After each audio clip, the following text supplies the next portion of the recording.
Assalamualaikum warahmatullahi wabarakatuh. Perkenalkan, nama saya Rahmatul Aisyah dengan NIM 2214201064 Prodi S1 Keperawatan, kelas 1B, dosen pengampu Nurse Imelda Rahmayunia Katika MCAP dengan mata kuliah Ilmu Biomedik Dasar. Yang pertama saya akan bahas tentang sistem saraf. Saraf merupakan jaringan kompleks yang mengatur dalam tubuh manusia. Fungsinya menerima dan menyampaikan informasi, kemudian mengumpulkan informasi dari dalam tubuh maupun keluar tubuh. Sistem persarapan. Sistem saraf dibagi menjadi dua bagian, yaitu sistem saraf pusat dan sistem saraf tepi. Yang pertama, sistem saraf pusat. Saraf pusat terdiri dari otak, sumsum tulang belakang, dan neuron. Otak adalah yang mengatur dalam tubuh. Otak memiliki tiga bagian utama, yaitu otak besar, cerebrum, otak kecil atau cerebellum, dan batang otak atau brainstem. Cerebrum merupakan bagian terbesar dari otak. Cerebrum terbagi menjadi dua bagian, yaitu otak kanan dan otak kiri. Cerebrum dibagi lagi menjadi empat bagian, yaitu lobus frontal, bagian depan, lobus parietal, bagian atas, lobus temporal samping, lobus occipital belakang. Kemudian ada cerebellum, terletak di bawah cerebrum pada bagian belakang otak, tepatnya di bawah lobus occipital. Cerebellum juga memiliki dua belahan. Cerebellum bertanggung jawab dalam mengendalikan gerakan, menjaga keseimbangan, serta mengatur posisi dan koordinasi gerakan tubuh. Kemudian brainstem adalah seikat jaringan saraf di dasar otak. Fungsinya sebagai stasiun pemancar yang menghubungkan otak besar ke saraf tulang belakang, serta mengirim dan menerima pesan antara berbagai bagian tubuh dan otak. Selanjutnya ada sumsum tulang belakang. Sumsum tulang belakang adalah organ yang terhubung langsung ke otak melalui batang otak dan kemudian mengalir sepanjang ruas tulang belakang. Organ ini berfungsi membawa informasi dari berbagai bagian tubuh ke otak dan sebaliknya. Dan yang terakhir, neuron. Neuron adalah sekelompok sel yang membangun sistem saraf pusat yang jumlahnya ada miliaran di tubuh manusia. Neuron terbagi menjadi tiga, yaitu sensorik, motorik, dan intermediate. Nah, selanjutnya kita akan bahas sistem saraf yang kedua, yaitu sistem saraf tepi. Saraf tepi terdiri dari sistem saraf somatik dan otonom. Sistem somatik menyebabkan bagian tubuh yang dapat dikendalikan sesuka hati atau hal yang disadari. Dan sistem saraf otonom berfungsi untuk menjalankan tugas yang tidak kamu sadari, seperti bernafas, detak jantung, dan metabolisme tubuh. Nah, sistem saraf otonom ini terdiri lagi menjadi dua, yaitu sistem simpatik dan parasimpatik. Sistem pernapasan ini ada 12 pasang saraf kranial. Di antaranya yang pertama ada olfaktori, yang kedua ada optik, yang ketiga ada oculomotor, yang keempat ada trochlear, yang kelima ada trigeminal, yang keenam ada abdusen, dan yang ketujuh ada facialis. Kedelapan adalah vestibulocochlearis, kesembilan ada glossopharyngeal, 10 ada vagus, ke-11 ada spinal accessory, ke-12 ada hypoglosssus. Kemudian ada yang dinamakan dengan gerak refleks, yaitu gerak yang dilakukan tanpa sadar dan merupakan respons segera setelah adanya rangsang. Baiklah, yang kedua adalah sistem endokrin, adalah jaringan kelenjar yang memproduksi dan melepaskan hormon. Endokrin ini dibutuhkan dalam jumlah kecil tetapi sangat berpengaruh dalam tubuh. Nah, kelenjar endokrin terdiri atas 8 macam, yaitu hipofisis, pituitari, pineal, tiroid, paratiroid, adrenal, pankreas, gonad, dan timus. Ke-8 macam ini diberikan berdasarkan letaknya. Yang pertama adalah kelenjar hipofisis atau pituitari. Kelenjar ini merupakan kelenjar endokrin yang terbesar. Letaknya di bawah hipotalamus. Pituitari dibagi atas bagian posterior dan anterior. Posterior menghasilkan hormon antidiuretik hormon atau ADH yang berfungsi menjaga kadar air dalam tubuh, sedangkan anterior menghasilkan hormon Thyroid Stimulating Hormone atau TSH yang berfungsi merangsang kelenjar tiroid karena produksi tiroksin. Dan yang kedua adalah pineal. Kelenjar pineal adalah kelenjar dalam otak, letaknya di bawah otak besar,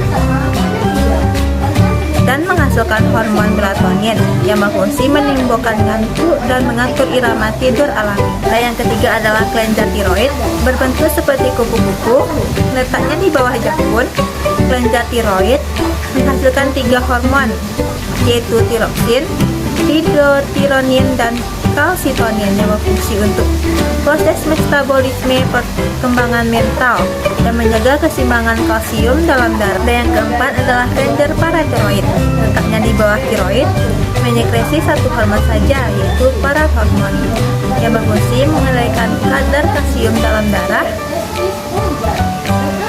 Yang kelima adalah kelenjar thymus, letaknya di tengah rongga dada, menghasilkan hormon thymosin yang berfungsi sebagai sistem kekebalan tubuh atau sistem imun.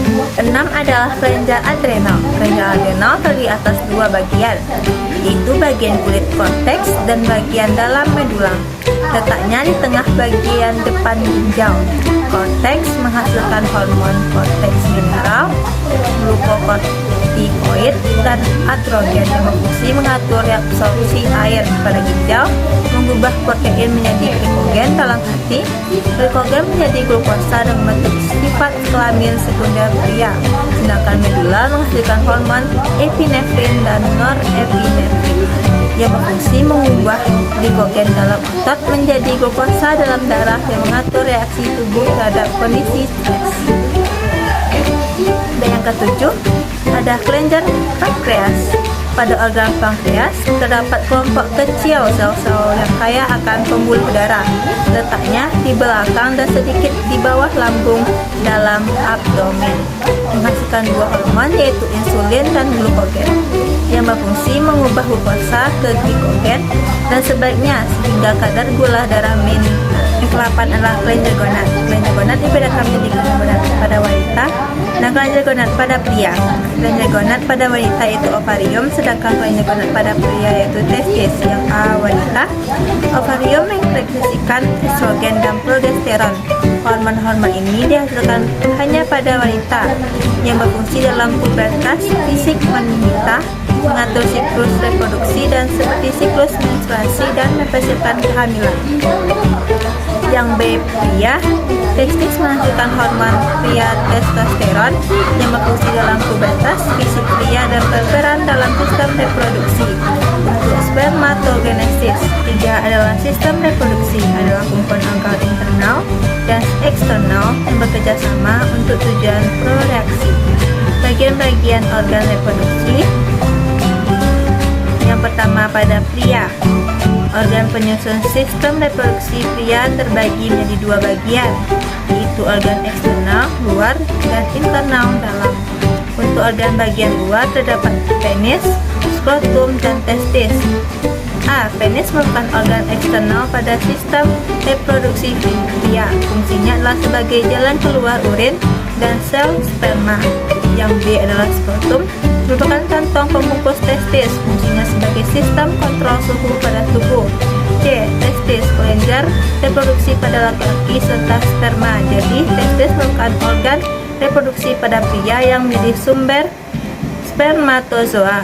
Testis bisa disebut juga buah telir yang berbentuk lonjong, terdapat sisi kiri dan kanan, yang berada dalam skrotum memproduksi sperma dan hormon testosteron. Sedangkan organ bagian dalam yaitu epididymis, vas deferens, vesicula, seminalis, kelenjar fosfat, kelenjar bulborental, dan uretra. Yang kedua pada wanita, organ penyusun sistem reproduksi wanita terbagi menjadi 2 bagian, yaitu organ internal dalam dan eksternal luar. Organ reproduksi bagian dalam adalah vagina, cervix, uterus, tuba fallopi, dan ovarium.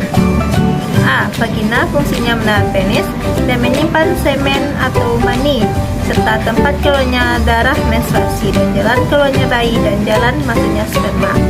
Yang kedua adalah serviks, berfungsi untuk melindungi rahim. C. Uterus, berfungsi sebagai tempat berkembangnya janin, tempat embrio ditanam dan berkembangnya heterozoid. Dan yang D. Tuba falopi atau ruang hidup, berfungsi sebagai jalan atau dilalui oleh hetero untuk berpindah dari ovarium ke rahim. Ovarium atau indung telur berfungsi untuk memproduksi sel telur dan hormon perempuan.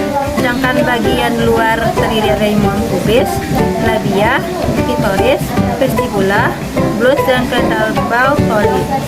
A. Mons pubis adalah jaringan lemak yang melindungi tulang pubis, dan labia major merupakan pintu gerbang yang melindungi organ reproduksi manusia bagian luar lainnya. Yang C. Labia minor terletak di sebelah dalam labia mayor dan mengelilingi pembukaan vagina serta uretra, saluran yang membawa urin dari kandung kemih keluar tubuh. Dan yang D.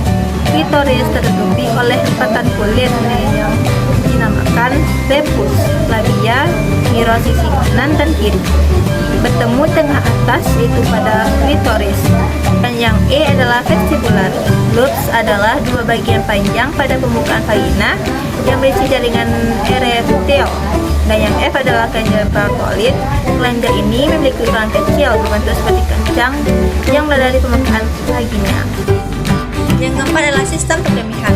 Adalah sistem organ yang memproduksi, menyimpan, dan mengalirkan urin. Organ vital yang berperan dalam ekskresi dan eliminasi sisa hasil metabolisme tubuh. Keseimbangan, mereabsorpsi air dan substansi berlarut dalam darah, serta mengeliminasi setiap substansi yang tidak dibutuhkan oleh tubuh. Sistem perkemihan berfungsi untuk menyaring darah dan membuang apa yang tidak dibutuhkan tubuh.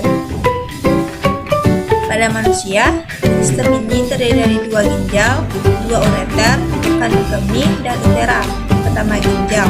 Ginjal merupakan pasang organ untuk menyaring kotoran dari dalam darah.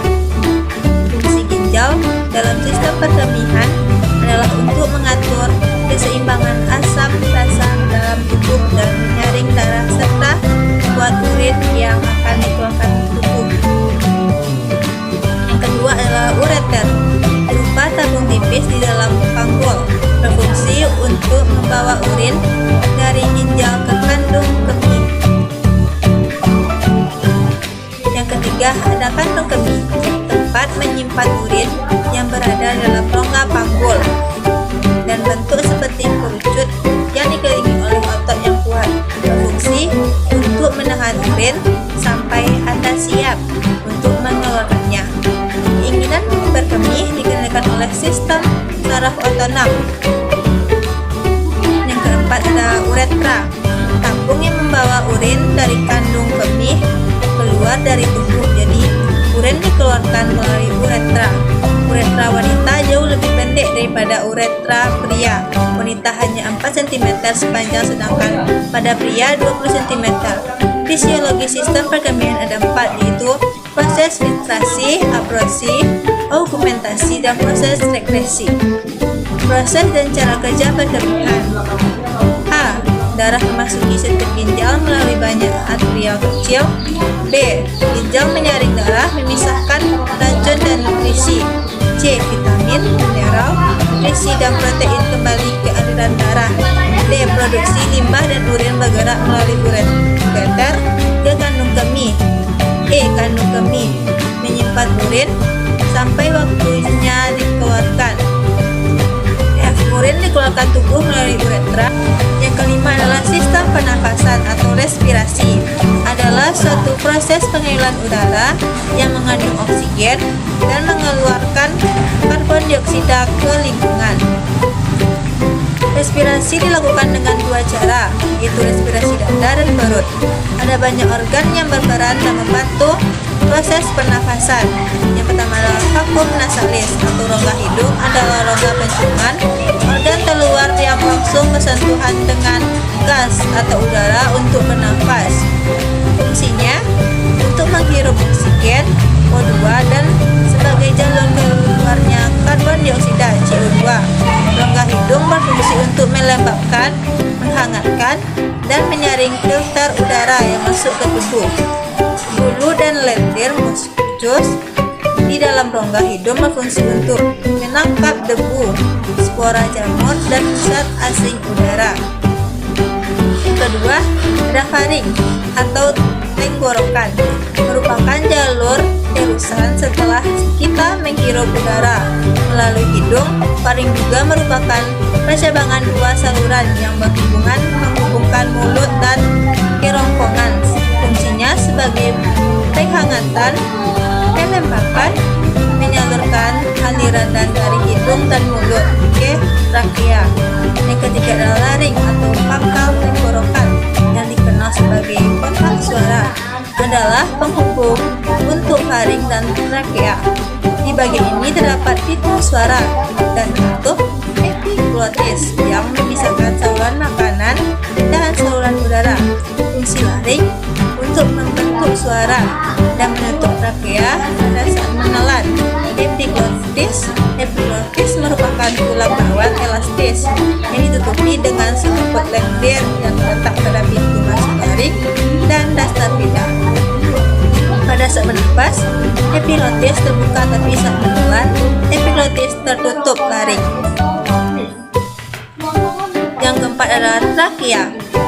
Trakea menghubungkan laring dengan bronkus dan menjadi jalan bagi udara dari leher ke bagian dada. Fungsi utamanya sebagai jalur udara untuk masukkan keluarnya dari paru-paru. Yang kelima adalah bronkus, memiliki dua percabangan menuju paru-paru kanan dan kiri. Setelah memiliki bronkus, percabangan akan diteruskan oleh bronkiolus yang berakhir di alveolus atau gelembung udara. Bronkiolus dan bronkiolus berfungsi sebagai jalur udara dari trakea menuju paru-paru dan memastikan udara dari mulut atau hidung di alveoli dengan bersih. 6 adalah paru-paru, merupakan organ vital pernafasan yang dibungkus oleh lapisan bernama pleura. Paru-paru kiri hanya memiliki 2 segmen, sementara paru-paru kanan memiliki 3 segmen. Bagian lobus paru-paru kanan, atas terdapat lobus superior, tengah lobus meandrus, paling bawah lobus inferior. Sedangkan bagian kiri hanya ada 2 bagian, atas dan bawah, yaitu lobus superior dan inferior. Yang ketujuh adalah alveoli, rongga bentuk cekung dan dikelilingi banyak kapilar kecil. Bentuknya bulat epigonal, fungsinya adalah sebagai tempat pertukaran oksigen dan karbon dioksida. Alveoli kemudian menyerap oksigen dari udara yang dibawa oleh bronkiolus dan mengalirkan ke dalam darah. Delapan adalah pleura, selaput tipis yang melapisi paru-paru dan dinding dada. Normalnya terdapat sedikit cairan dalam rongga ini yang berfungsi sebagai pelumas antara kedua pleura saat pergerakan paru-paru ketika bernafas. Nah, bagaimana sih cara kerja sistem pernafasan pada manusia? A. Ketika bernafas, diafragma dan otot-otot di antara tulang rusuk akan berkontraksi dan meluaskan rongga dada sehingga paru-paru bisa mengembang dan terisi udara. Yang B. Udara masuk lewat hidung dan mulut, kemudian melewati proses penyaringan partikel kecil oleh rambut hidung, lalu menuju ke trakea atau batang tenggorokan.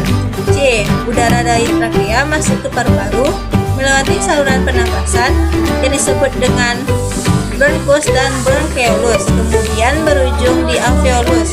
Ketika udara mencapai alveolus, terjadi proses pertukaran antara oksigen dan karbon dioksida pada pembuluh darah kecil bernama kapiler. D. Oksigen masuk ke dalam kapiler, kemudian menumpang sel darah menuju ke jantung untuk disebarkan ke seluruh tubuh. Di saat yang bersamaan, karbon dioksida masuk dari kapiler ke rongga paru. E. Setelah pertukaran oksigen dan karbon dioksida selesai, otot diafragma dan tulang rusuk kembali rileks dan rongga dada kembali seperti semula. F. Udara yang mengandung karbon dioksida pun terdorong dari alveolus menuju ke bronkiolus, bronkus, trakea hingga ke adalah muskuloskeletal. Kata muskuloskeletal berasal dari gabungan antara kata musculus yang artinya otot dan skeletal yang berarti kerangka atau tulang. Tulang menjadi kerangka bagi otot dan jaringan ikat lainnya. Muskuloskeletal dari atas muskuler atau otot, tendon dan rangka atau ligamen, skeletal atau rangka, tulang dan sendi. Satu, otot. Jaringan otot adalah salah satu dari 4 jenis jaringan primer terutama terdiri dari sel-sel otot yang khusus untuk berkontraksi, berfungsi sebagai pergerakan dalam bagian organ internal tubuh, sebagai produksi panas untuk mempertahankan suhu tubuh normal, sebagai penopang tubuh dan mempertahankan postur terhadap gaya gravitasi. Ciri-ciri otot: kontraksi, stabilitas, ekstensibilitas, elastisitas. 3 jenis jaringan otot yaitu otot rangka, otot polos, dan otot jantung. A. Otot rangka merupakan bagian terbesar tubuh kita, berfungsi sebagai mengatur gerakan pada tulang sebagai alat gerak aktif. B. Otot polos sebagai sel besar otot polos ditemukan di dinding saluran dan organ berongga, berfungsi mengatur kontraksi, kerja dan pencernaan, pernafasan, reproduksi, dan lainnya. C. Otot jantung merupakan otot lurik, disebut juga otot saran, bintang, involuter. Fungsinya sebagai memompa darah, pembuluh darah untuk sirkulasi ke seluruh tubuh dan menyimpan energi. Tendon adalah tali atau urat daging yang kuat bersifat fleksibel. Tendon berfungsi melekatkan tulang dengan otot. Ligamen merupakan pembalut atau selubung yang sangat kuat. Jaringan bersifat elastis. Ligamen membungkus tulang dengan tulang yang diikat oleh sendi. Yang kedua, selanjutnya, tulang atau rangka merupakan tempat menempelnya otot dan memungkinkan tubuh untuk mempertahankan sikap dan posisi, berfungsi sebagai penyangga tubuh untuk otot melekat pada tulang, melindungi sumsum tulang dan menyimpan bagi mineral. Pembagian rangka aksial terdiri dari cranium, scapulohumerus, sternum, costae, humerus, pelvis, dan vertebra. Bagian rangka appendicular bagian atas terdiri dari scapula, clavicula, humerus, ulna, radius, carpal, metacarpal, tragus. Bagian bawah terdiri dari femur, fibula, fibula, calcaneus, patella, tarsa, metatarsal, tragus pedis, sendi, tragus pedis. Sendi persendian adalah hubungan antara dua tulang, memudahkan terjadinya gerakan. Yang ketujuh adalah integumen. Integumen berasal dari kata integumentum yang artinya penutup. Struktur kulit yang aksesoris yang dimaksud terdiri dari kulit dengan kelenjar-kelenjarnya, rambut, kuku, dan reseptor-reseptor khusus pada kulit. Kulit terbuat dari beberapa lapisan sel dan jaringan yang diikat oleh struktur yaitu jaringan ikat. Apa saja sih struktur-struktur pada kulit? Kulit terdiri dari 3 lapisan yaitu epidermis, dermis, dan hipodermis. Yang pertama adalah epidermis, lapisan kulit paling luar yang terdiri atas jutaan sel kulit yang diikat oleh lipid. Epidermis berfungsi sebagai perlindungan dari air, infeksi, dan hal-hal eksternal lainnya. Ada 4 sel lapisan epidermis yaitu keratinosit, melanin, Langerhans, Merkel. Yang kedua, kemudian dermis. Lapisan di bawah dermis atau bagian tengah terdapat berbagai komponen seperti akar, rambut sebagai saraf, pembuluh darah, dan kelenjar keringat, berfungsi untuk mengatur suhu tubuh. Yang terakhir adalah hipodermis, lapisan terdalam yang terdiri atas sel-sel lemak, ujung saraf putih, pembuluh darah, dan pembuluh getah benih, berfungsi sebagai penahan terhadap benturan ke organ tubuh bagian dalam, memberi bentuk pada tubuh, menyimpan cadangan makanan, mempertahankan suhu tubuh, serta memproduksi hormon leptin. Nah, seimin jadi luka pada kulit. Bagaimana sih proses penyembuhan luka?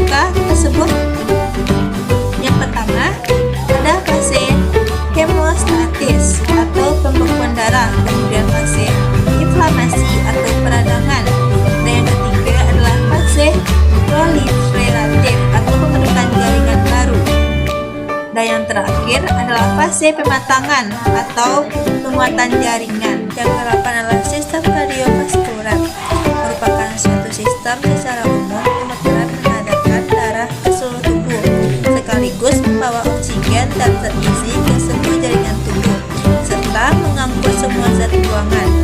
Fungsi sistem kardiovaskular antara lain: 1. Sebagai alat transportasi, mengangkut bahan-bahan yang dibutuhkan sel. 2. Sebagai pengatur atau regulasi yang berperan dalam menyampaikan hormon ke organ target serta berperan dalam regulasi suhu. 3. Sebagai proteksi, ikut berperan dalam sebagai imunitas tubuh dan pembekuan darah. Jantung. Struktur organ jantung: vena cava superior, vena cava superior atau vena cava, vena basal yang ada dalam tubuh manusia. Letaknya berada di bagian atas bagian jantung. Fungsi: untuk membawa kembali aliran darah yang mengandung karbon dioksida yang asalnya dari seluruh tubuh di bagian atas menuju ke jantung. Aorta, arteri terbesar pada tubuh manusia. Letak aorta berada di bagian atas organ jantung Anda. Aorta berfungsi membawa darah yang mengandung zat oksigen dari bagian ventrikel dari kiri sampai ke seluruh tubuh manusia. Arteri pulmonalis, arteri yang bertugas mengangkut darah yang berasal dari jantung menuju ke paru-paru. Fungsi: untuk mengganti kandungan karbon dioksida dengan uap air dalam darah menjadi oksigen. Katup aorta, katup yang memisahkan antara ventrikel kiri dan aorta. Fungsi: untuk mencegah darah di dalam tubuh mengalir pada arah yang keliru. Atrium bentuk jamak atrium yang artinya sama dengan serambi. Letak atrium ada di dua ruangan teratas pada 4 ruang utama organ jantung. Fungsi dari atrium kiri: menerima darah yang berasal dari organ paru-paru mengandung oksigen, kemudian membawanya pada ventrikel kiri. Fungsi atrium kanan: menerima darah berasal dari seluruh bagian tubuh yang mengandung karbon dioksida, yang membawa ventrikel bagian kanan. Vena pulmonalis, vena yang membawa aliran darah mengandung oksigen dari organ paru-paru menuju ke jantung di bagian atrium kiri.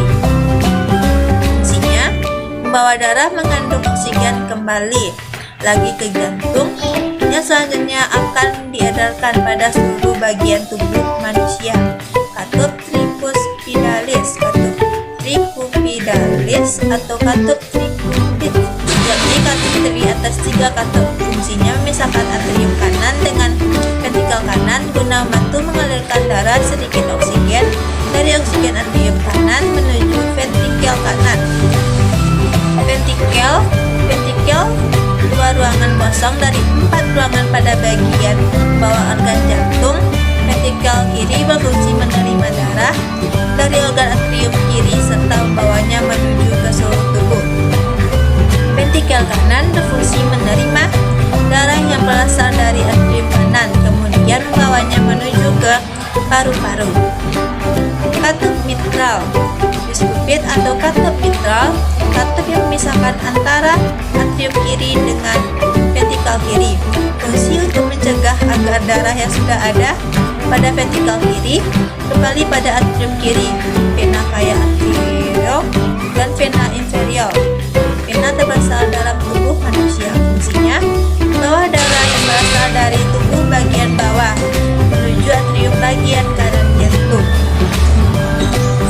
Itu adalah lapisan otot jantung. Lapisan epitelium merupakan lapisan paling atas yang mengelilingi jantung, yang terbagi lagi menjadi 2 macam lapisan, yaitu yang A, pericardium parietal yang melekat pada tulang dada, tulang rusuk dan selaput paru. Yang B, pericardium visceral atau disebut juga dengan epicardium yang berada di bawah pericardium parietal. Lapisan miocardium. Lapisan ini berada di bawah lapisan paracardium dan merupakan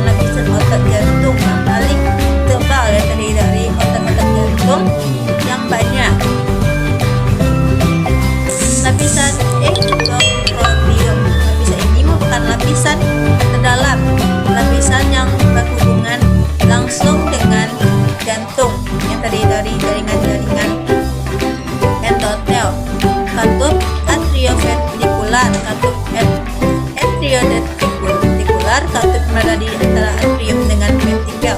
Fungsinya membuat darah cuma bisa mengalir dari atrium menuju pada ventrikel. Selanjutnya dinding jantung. Dinding jantung bagian terluar sebagai pelapis jantung. Pada dinding jantung terdapat 3 lapisan, yakni endokardium terdalam, kemudian miokardium bagian tengah, serta epikardium bagian terluar. Fungsinya membuat jantung berdetak serta menjaga agar jantung tidak bocor. Selanjutnya sistem peredaran darah.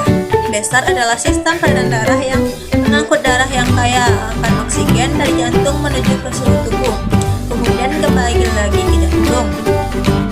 Jantung bilik kiri terdiri dari aorta, arteri, kapiler, seluruh tubuh, vena, jantung, selanjutnya kanan. Sistem peredaran darah kecil adalah sistem peredaran darah dari jantung ke paru-paru kembali lagi ke jantung dengan membawa darah yang mengandung karbon dioksida. Jantung bilik kanan, arteri pulmonalis, paru-paru, vena, pulmonalis, jantung, serambi kiri. Ke-9 kita akan bahas tentang mengenai sistem hematologi, komponen darah dan fungsinya. A. Hemoglobin. Hemoglobin adalah zat warna yang terdapat dalam darah merah yang berguna untuk mengangkut oksigen, O2 dan karbon dioksida CO2 dalam tubuh. Satu fungsi hemoglobin antara lain: A. Mengatur pertukaran oksigen dengan karbon dioksida di dalam jaringan-jaringan tubuh. B. Mengambil oksigen dari paru-paru kemudian dibawa ke seluruh jaringan tubuh. Yang C. Membawa karbon dioksida dari jaringan tubuh sebagai hasil metabolisme paru-paru untuk dibuang. Yang B. Trombosit atau platelet. Trombosit adalah sel terkecil dari darah yang jumlah normalnya berkisar antara 150 sampai 450 keping per mikroliter darah. Fungsi trombosit: 1. Membantu proses pembekuan darah. Proses ini di mana trombosit membentuk gumpalan disebut dengan adhesi. 2. Membantu lawannya virus yang menginfeksi tubuh. 3. Membantu proses penyembuhan luka. 4.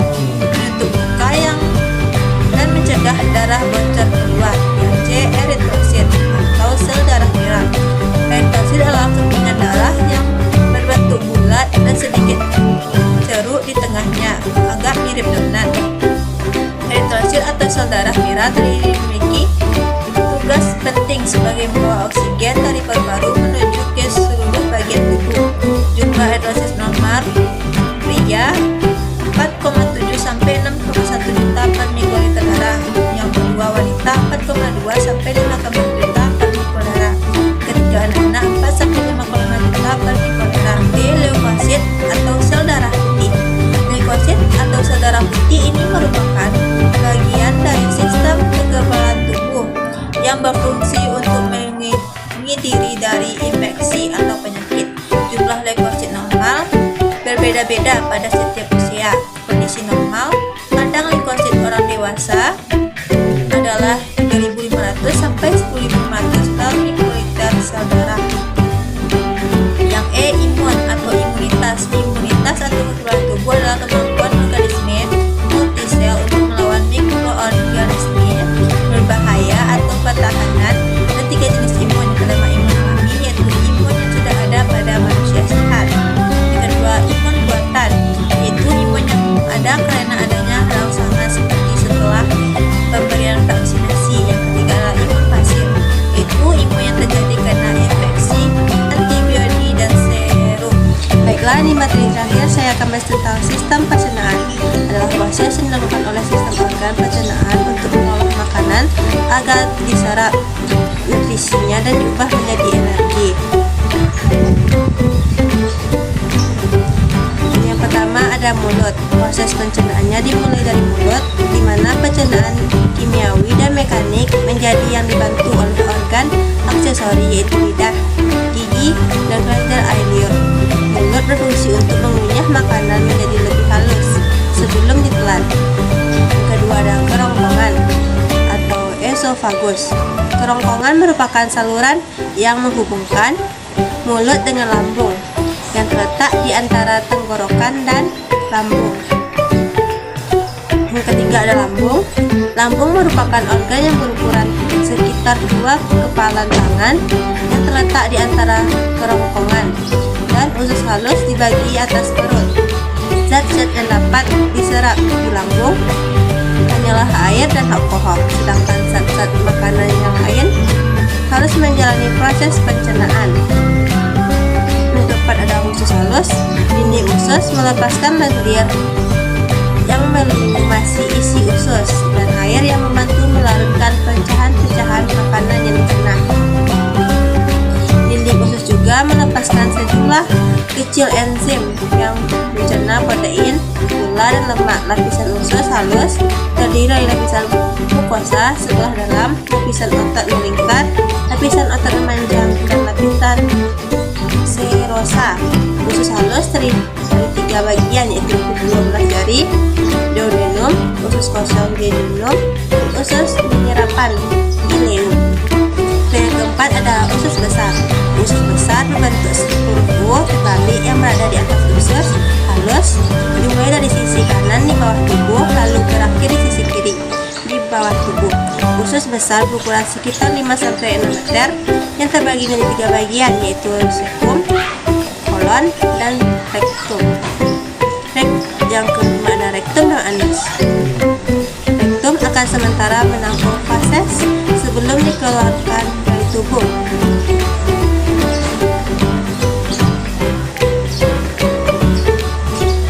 Anus merupakan bagian paling akhir dari saluran pencernaan yang berbatasan langsung dengan lingkaran luar.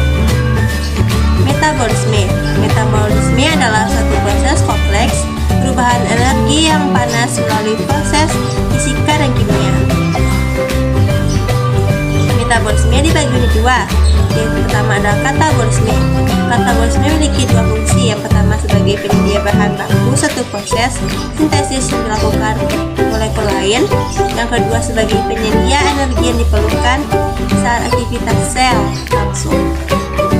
Dan yang kedua ada anabolisme, merupakan satu proses pembentukan yang berbalik dengan katabolisme. Anabolisme memiliki 3 tahap, yaitu produksi monosakarida, asam amino, dan nukleotida. Tetap digunakan sebagai energi dalam mengubah asam amino, monosakarida, dan nukleotida. Asam amino, monosakarida, dan nukleotida reaktif berubah menjadi molekul kompleks. Baiklah, itu penjelasan singkat dari saya.